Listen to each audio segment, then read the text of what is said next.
Baik, kita lanjutkan ya. Tadi sampai slide berapa?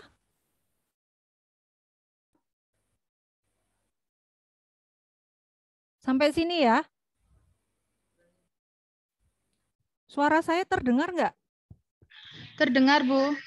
Jelas apa putus-putus? Jelas. Oke, baik. Berikutnya kita masuk ke STP, tadi segmenting sudah, sekarang targeting. Nah, apa bedanya STP sama targeting? Jelas beda. Kalau segmen tadi membagi pasar yang heterogen menjadi homogen, ya. Bahkan segmentasi pasar pun pada saat kita menetapkan juga mempertimbangkan apa keuntungan dan kerugiannya. Misalnya begini, kalian kan jualan produk kerudung, hijab, baju hijab. Nah, sebetulnya hijabnya kalian itu segmentasi pasarnya untuk semua umur. Tapi setelah dievaluasi dari proses penjualan selama 1 bulan, ditemukan atau data bahwa pembeli kerudung kalian adalah kebanyakan pelajar atau mahasiswa usia 15 sampai 21 tahun misalnya gitu. Nah, dari situ maka kalian sudah bisa memfokuskan bahwa segmentasi pasar saya yang paling menguntungkan adalah para pelajar dan mahasiswa. Kalau di atas 25 sampai 35 atau 40 atau di atasnya, itu seleranya udah berbeda lagi. Nah, itu sudah ketahuan ya dari sisi umur gitu ya. Itu namanya segmentasi. Kemudian yang target seperti apa? Targeting itu adalah proses penyeleksian produk, salah ketik ya, maaf. Penyeleksian produk atau pelayanan terbaik sehingga benar-benar berada pada posisi yang terbaik guna mencapai keberhasilan perusahaan. Nih saya contohkan nih yang namanya targeting. Nah, misalnya begini, saya contohkan lagi. Ini saya contohnya adalah Starbucks. Ya, pasti udah kenal ya. Saya sebut merek nggak apa-apa, kan kita belajar marketing, saya menyebut merek yang sudah famous. Salah satu contoh segmentasi targeting positioning dari Starbucks. Starbucks itu terkenal dengan brand kedai kopi yang memposisikan bisnis mereka dengan segmentasi yang telah ditargetkan dengan tepat. Kenapa? Karena target pasarnya Starbucks adalah penikmat kopi dengan status ekonomi menengah ke atas, ya. Harganya Starbucks itu kan satu gelas yang paling kecil berapa? 45.000 atau hampir 50.000. Nah, kalian kalau beli kopi di depan kampus itu satu gelas paling hanya berapa? 5.000 sampai 10.000 kan? Nah, ini sudah menunjukkan bahwa kelasnya Starbucks adalah kelas untuk status ekonomi menengah ke atas, penikmat kopi ekonomi menengah ke atas. Sehingga perusahaannya membuat tumbler ya, tumbler khusus kayak semacam cangkir gitu. Khusus, dan dia juga membuat komunitas ya pelanggannya Starbucks dengan mengikatnya dengan kartu member. Nah, kalau mereka datang dengan membawa kartu member akan mendapatkan bonus ya atau mendapatkan diskon untuk menarik pasar dan memancing pembelian sesuai dengan target pasarnya itu. Nah, agar dapat menyesuaikan diri dengan budaya tempat yang mereka kemas ya untuk mempromosikan produk Starbucks-nya, dia mengubah logo. Nah, logonya Starbucks ini kan Putri Duyung Siren ya. Putri Duyung Siren ini dari Saudi Arabia. Kenapa ini gambarnya diubah Putri Duyung? Karena gambar yang dulu nggak pakai baju, ya nggak sopan. Nah ini dianggap tidak pantas untuk konsumen yang berada di Arab ya, nggak cuma di Arab sebetulnya kalau apa logonya nggak pakai baju dimanapun di negara manapun juga nggak sopan ya. Inilah yang dilakukan oleh Starbucks untuk memberikan kemudahan akses bagi target pasarnya. Target. Jadi kalian setelah ya, satu tadi segmen. Saya masih linear dengan contoh yang tadi supaya enak. Tadi kan sudah ketemu tuh. Kalian saya contohkan jual kerudung. Ternyata volume penjualan kerudung yang terbanyak adalah usianya dari 15 sampai 21 tahun, usia para pelajar misalnya gitu. Nah, itu berarti kalian sudah mulai fokus segmentasi pasar saya adalah pelajar dan mahasiswa. Nah, kemudian kalian menjual kerudung itu ke beberapa kota, misalnya gitu ya. Ke beberapa kota, misalnya di Jawa Timur dan sekitarnya. Setelah dilihat di Jawa Timur, wah, Malang tuh banyak, tetapi lebih banyak di kota Madura misalnya gitu. Nah, kalian sudah mulai mentargetkan nih, betul segmentasi pasar saya adalah para pelajar dan mahasiswa. Tetapi volume penjualan saya adalah terbesar di kota Madura, misalnya gitu. Anda sudah mulai mentarget, wah berarti segmentasi pasar saya fokuskan untuk pelajar sampai mahasiswa, dan target pasar saya terbesar untuk Jawa Timur dan sekitarnya adalah di kota Madura, meskipun tetap melayani kota Malang, kota Pasuruan, kota Probolinggo, dan lain sebagainya untuk Jawa Timur dan sekitarnya ya. Berarti target pasar sudah saya tangkap di kota Madura. Kenapa? Karena ini lebih menguntungkan. Anda gambling, ke kota Blitar, ternyata kan volume penjualannya sedikit, nggak bisa diteruskan. Karena apa? Kos operasional yang terbuang akan sangat besar. Apa contohnya? Biaya ekspedisi, biaya promosi, dan lain sebagainya. Nah, ini yang kita namakan bahwa segmentasi perlu ditetapkan, target juga perlu ditetapkan. Bu, bagaimana tahu? Anda harus punya product life cycle. Setiap periode ditargetkan. Pada saat introduction kamu punya target berapa lama? Oh, pada saat pertumbuhan saya punya target hanya 1-2 bulan. Pada saat kedewasaan saya punya target 6 bulan atau 1 semester. Kalau maturity ya selama-lamanya tahap kedewasaan ya, karena di tahap kedewasaan itu kesempatan Anda membuat satu inovasi-inovasi baru ya, karena Anda bisa memperluas segmen pasar, memperluas pendistribusian, atau mungkin menginovasi produk baru gitu ya, itu di tahap maturity. Nah, berikutnya,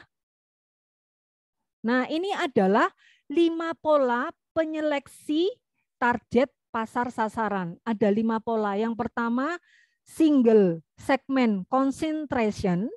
Yang kedua, selective specialization. Yang ketiga, product specialization. Yang keempat, market specialization. Yang kelima, full market coverage. Kita lihat satu-satu. Nah, kalau yang konsentrasi pada pasar tunggal, artinya apa? Perusahaan hanya konsentrasi pada satu segmen tertentu. Ya, misalnya kalian tadi segmennya siapa? Oke, saya mulai segmen ke pelajar dan mahasiswa saja. Target pasar saya terbesar adalah di Madura. Nanti akan berkembang kemana? Jawa merambah ke Bali, misalnya gitu ya. Persyaratan untuk konsentrasi pasar tunggal, perusahaan biasanya memiliki dana yang terbatas. Yang kedua, merupakan segmen yang tidak ada pesaingnya. Nah, ini yang harus diperhatikan. Kok bisa tidak ada pesaing? Artinya produk Anda adalah produk tunggal yang tidak ada pesaingnya. Bu, kalau kerudung kan banyak. Nah, sudah mulai dipikirkan nih, kerudung apa yang tidak ada pesaingnya? Mungkin kerudungmu beda. Misalnya kerudung yang ada kipas anginnya sudah ada belum ya? Oh, belum ada. Nah, berarti kalian adalah produsen pertama kerudung yang ada kipas anginnya. Ya, itu. Wah, jangan ketawa. Ini mungkin satu teknologi yang tidak terpikirkan di dalam pikiran Anda. Buktinya dulu Bu Tere ya pernah terpikir, ada enggak ya tukang sapu elektronik gitu. Jadi mereka bisa mendeteksi sampah kemana, dia akan jalan nyapu sendiri gitu. Tapi tidak di bawah kontrol atau radio kontrol, tapi bisa jalan sendiri karena ada satu sinyal yang bisa melihat, oh di sana ada sampah, dia akan jalan ke sana. Itu dulu pikiran saya seperti itu. Ternyata sekarang sudah ada, ya. tukang sampah elektronik digital tanpa harus pakai radio, tapi dia bisa mendeteksi sampah di posisi apa dia akan mengambil. Nah, sudah ada gitu ya. Kemudian merupakan segmen yang paling tepat sebagai landasan untuk ekspansi. Itu syaratnya untuk konsentrasi pasar tunggal. Nah, kalau yang spesialisasi atau selektif, perusahaan memilih sejumlah segmen pasar yang menarik dan sesuai dengan tujuan dan sumber daya yang dimiliki. Aduh, ini salah ketik lagi. Nah, sumber daya yang dimiliki. Misalnya nih, contoh. Kalau tadi segmen pasarnya adalah pelajar dan mahasiswa, kemudian ini kan peluang ya. Jadi saya mau segmen ke pelajar dan mahasiswa. Kemudian karena Madura, saya punya peluang sangat tinggi dan belum ada kompetitor, kalian fokus di Madura. Karena kos operasional yang dikeluarkan jelas dan hasilnya juga jelas. Nah, yang ketiga, spesialisasi pasar. Nah, perusahaan harus memusatkan diri pada upaya melayani berbagai kebutuhan dari suatu kelompok pasar, ya, dari suatu kelompok pelanggan tertentu, ya, yang sudah pasti. Itu akan lebih enak, ya, daripada kita melayani pasar yang banyak, kemauannya banyak, padahal kita resortnya terbatas. Ini juga perlu dipikirkan. Itu. Kemudian berikutnya, kalau spesialisasi produk bagaimana? Kalau spesialisasi produk, perusahaan memusatkan diri pada pembuatan produk tertentu yang akan dijual kepada berbagai segmen pasar. Nah, contohnya banyak nih. Dulu kita tahu sabun Lifebuoy itu hanya untuk anak-anak. Nah, sekarang sabun Lifebuoy itu untuk keluarga. Berarti kalau di keluarga, asumsinya di dalamnya ada siapa? Di dalamnya ada ayah, ibu, anak, ya mungkin paman, bibi, nenek, kakek yang memiliki usia berbeda. Oh, berarti semua bisa memakai ya, tidak ada yang spesial. Nah, dulu produk Lifebuoy hanya untuk anak-anak, sekarang untuk semua umur atau keluarga. Itu artinya segmen pasarnya bertambah, gitu ya. Kemudian pelayanan penuh. Pelayanan penuh artinya perusahaan berusaha melayani semua kelompok pelanggan dengan semua produk yang mungkin dibutuhkan. Contoh nih Unilever ya. Unilever tuh punya produk di mana segmen pasarnya bermacam-macam ya, karena itu perusahaan sudah besar ya, tahapnya sudah di tahap maturity ya. Wah, pokoknya dia berharap kalau bisa semua konsumen ada di bawah Unilever. Nah, itu ya. Ya Unilever kan produknya macam-macam dan banyak, ya, dan segmentasi pasarnya juga banyak. Nah, kadang satu keluarga itu pakai sampo produknya Unilever, pasta gigi Unilever, terus apa lagi? Sabun mandi Unilever. Makanan Unilever semua, mulai dari teh, ice cream, snack, bumbu dan lain sebagainya. Unilever punya semua ya. Seolah-olah semua kebutuhan kita akan dipenuhi oleh Unilever. Nah, ini contoh ya. Kemudian berikutnya, positioning. Nah, positioning beda lagi. Positioning merupakan strategi yang berusaha menciptakan diferensiasi yang unik dalam benak pelanggan sasaran sehingga terbentuk citra atau image merek atau brand ya, atau produk yang lebih unggul dibandingkan merek atau produk pesaing. Nah, strategi untuk positioning ini sangat penting ya. Karena apa? Mereka ingin meraih pasar dengan keunikan yang mereka miliki. Jadi keunikan itu biasanya khas, kemudian memiliki keunggulan, dan terkadang bisa dikomunikasikan. Nah, perbedaannya sulit ditiru oleh orang lain, kemudian terjangkau, dan menguntungkan. Kalau contoh keunikan dari kampus Asia apa? Boleh boleh mute, on mute. Yuk, kalau keunikan dari kampus Asia apa? Siapa yang bisa menjawab? Sekarang kan sudah semester 3, berarti tahu dong, apa keunikan dari kampus kita? Kalau nggak tahu berarti belum loyal. Apa ayo? Siapa mau jawab? Punya saya, Bu. Punya apa? Punya mata kuliah BP. Oh yang iya. tidak dimiliki kampus lain. Oke, kampus kita punya diferensiasi, yaitu punya mata kuliah bisnis praktis dan teknologi praktis yang tidak dimiliki oleh kampus lain. Oke, terima kasih. Terus selain itu apa? Satu lagi mungkin. Jadi orang kalau dengar Asia pasti tahu, oh iya ya, itu kampus yang, nah oh iya sering ada event tuh, misalnya gitu. Yang lain apa? Contoh kampus kita apa? Boleh dilihat dari gedungnya, boleh yang memiliki keunikan. Tadi uniknya karena mata kuliah ya. Yang lain apa menurut kalian yang tidak ada di kampus lain? Apa? Nggak tahu. Itu loh, Dek. Kalau kamu lihat kampus Asia dari atas, itu bentuk kampusnya kayak meteor. Belum pernah lihat ya? Nanti di gedung yang baru, kalian naik ke rooftop, lihat deh. Kampus Asia tuh bentuk gedungnya kayak meteor. Ya, kalau gedung-gedung lain kan standar tuh, kotak, tinggi, biasa. Kalau kampus kita dilihat dari atas itu bentuknya kayak meteor. Ya, itu apakah bagian dari positioning? Iya, bisa jadi. Ya, orang akan tahu, oh kampus Asia tuh mana tuh? Itu loh kampus yang sering ada event, lomba-lomba untuk pelajar. Pernah jadi tempat untuk seleksi The Voice gitu ya. Itu terus pernah ada meet and greet film apa itu ya, film Lampor itu. Nah, itu bisa jadi salah satu bentuk bagian dari kampus Asia yang ingin menempatkan bahwa kampus kita adalah kampus yang berbeda. Banyak event atau aktivitas yang sengaja untuk membangun kreativitas mahasiswa menjadi seorang entrepreneur. Itu kampus kita, ya. Tuh. Berikutnya pendiferensiasian yang kompetitif itu seperti apa ya? Jadi penawaran pasar yang diferensiasi dalam melakukan positioning agar produk perusahaan lebih unggul dibandingkan produk pesaing dapat dilakukan melalui apa? Bisa diferensiasi produknya, bisa diferensiasi pelayanannya, bisa diferensiasi personilnya atau diferensiasi citra atau image-nya. Contohnya ini saya sampaikan di ini ya, misalnya ada produk marketplace online ya.